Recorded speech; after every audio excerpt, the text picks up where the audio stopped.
Good water right here. You know you're a wine guy when you swirl the water. Yeah. Welcome back to Life is Hard TV, the life show for the rest of us. You're tuned into the wine channel here at Glen-Ro Spirit Shoppe, back here with John. So we have two distinct wines that we're going to take a look at.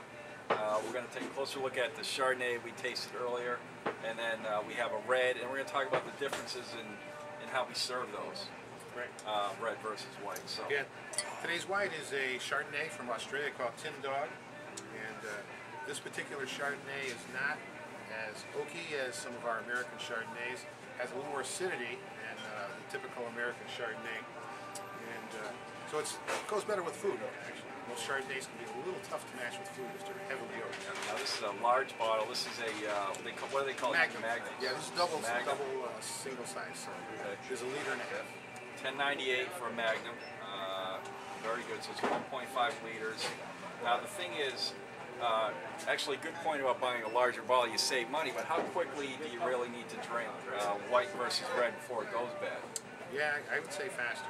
You know, you buy these bottles if you're having several people. Right, right. You know, if 2 people would have a hard time with this. I suppose people could, but yeah. You know, these are really the party bottles. Not me, but these are really party bottles. Okay. And however, white wines do oxidize faster. If you don't finish it, put it in the refrigerator, that'll keep it longer. If you can, put it in a smaller container so you have less airspace, that'll protect it too. So between those two, it'll last longer. So how many days can you get out of that once you open it? A few days. So three or 4 days at the most. Interesting. Yeah. The moment you open it, it starts oxidizing. Right. And the longer that happens, the worse it tastes. So.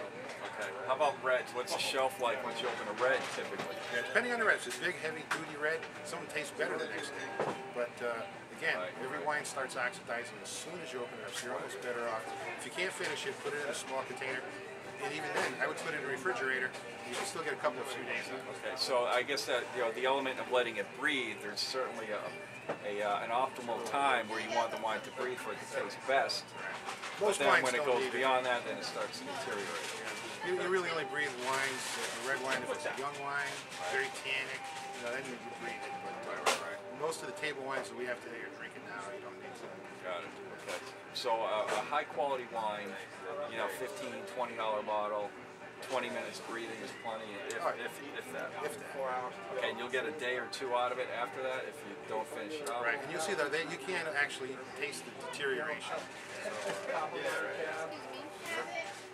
So it's best to drink them as fast as you can. Okay.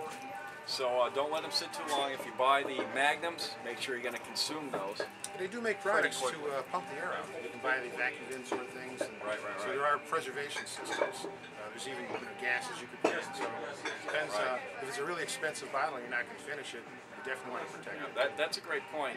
Some of the wine gadgets, I've heard there's a gadget called an aerator. Yeah. You screw it in the top or push it in the top, pour it, and it automatically aerates the wine. Yeah, it gets the wine flowing around, so yeah, it has oxygen. We'll dedicate some episodes to wine gadgets, what you need and what you don't need. But for instance, some of the best openers, a rabbit type opener, best ever I've used. So good stuff. Okay, so we tested the white, the Chardonnay. Right, we were talking about temperatures. These definitely want to be cooler than reds. So if you take it right out of the refrigerator, they're not going to taste as good as if you let it warm up a little bit. Okay. If you take a wine and it's warm from the store, I stick it in the freezer for a half hour sometimes, and that's plenty. Okay. Or put it in an ice bucket for a little while. But if you get it way too cold, you won't sense everything. You won't get everything out. So right out of the fridge. So what? Up into the 40s, low 50s for white? Exactly. Yeah. I noticed some of the wine coolers that you buy, all in one compartment. You put the reds near the top and the whites in the bottom. Yeah, some have different temperature. Control the range. Yeah. So low 60s roughly for reds, high 50s or low 50s for whites. Yeah. Interesting, because I always thought room temp more or less for reds was good, and then right out of the refrigerator for whites. So. But again, room temperature in the old days was in the 60s. Room temperature for us is in the 70s. Right. And a lot of red wines don't taste so good at 70 degrees. Right. Yeah, interesting. And you can chill red wines. People are afraid to do it. Summertime, I'd chill red wines all week. What about ice cubes in a glass of white? I know a lot of people dilutes it a little bit, but yeah. Hey, whatever makes you happy. Right. A lot of people do that. Okay, so it's not a bad thing to throw some ice cubes in there if you're sitting outside on a hot day. Yeah. It will dilute the wine, but some people would rather. Some people, the wine's too strong for them. Right, yeah, good point. Okay, so we have a red.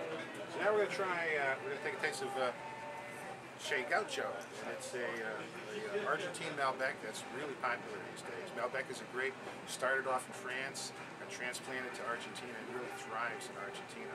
And so this is a single grape. In France it was used to blend in Bordeaux, and not as much anymore, but they still use it a little. So before you taste, try. We're going to watch to make sure you swirl. By the stem, not by the glass. There you go. Not only do you get fingerprints on the glass, but you warm up the wine a little bit too much, which you don't want to do. Right. Unless you go to a restaurant and they're poor service and they give you cold red, I'll be sitting like this. Right. But yeah, you give it that swirl. Try the It's got sniff. a white box in the background, so I can really see. And again, a lot of people when they they do a little more on the purple side versus yeah. the red side, especially when you swirl it. You can see that. Brian, you can see it's very, very young wine. The rim of the wine pretty much stays purple all the way through. You don't see that lightening color of the rim. So Right. That's a signal of a young wine. Purple is And on. it stays all the way through. Oh, okay. And What is purple versus red? Is it just a grape type, or is it? grape types will give you different colors. Some are so inky you can't see through them at all. Pinot Noir is a little lighter color. Nebbiolo, really heavy wine, but it's a light color, so it kind of confuses people. There's no doubt when I do one continuous long sniff, I lose it, the aroma halfway through. But the short ones work better for me. Yeah, everybody has a different way to get their information. So. Definitely berry side a little bit. No problem. On in. Want to taste? So this is a lighter style Malbec. There's some Malbecs that are really, really heavy. Some that are in the middle, some that are a little more jammy. But you're not getting any tannins on this one I mentioned before. You don't get that gritty feeling on the end of the tongue. Right. The whole inside of my mouth, the perimeter, on my gum line, etc., got really, as I swallowed it, kind of dried out as it went down. Right. Interesting. Didn't sense that with the white at all. That's more of a red thing, though, isn't it? Right. Well, it depends how dry the acidity levels. This probably is a little bit drier. The white might have had a little residual sugar left to it. So that's the acid level that does that, the acidity? Well, there's a combination. They can leave a little sugar in the wine, so it'll actually taste a little sweeter. In Chardonnays, they do that. Australian too, they're big on that. They get a little bit of sugar. Right. Where this doesn't have any.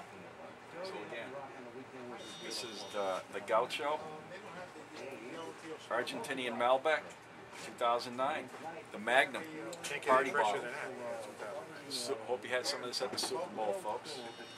So this would be good with chili or wings or anything like that. Good, red meats. All right, well, John, thanks very much. Two great wines, some more interesting wine information.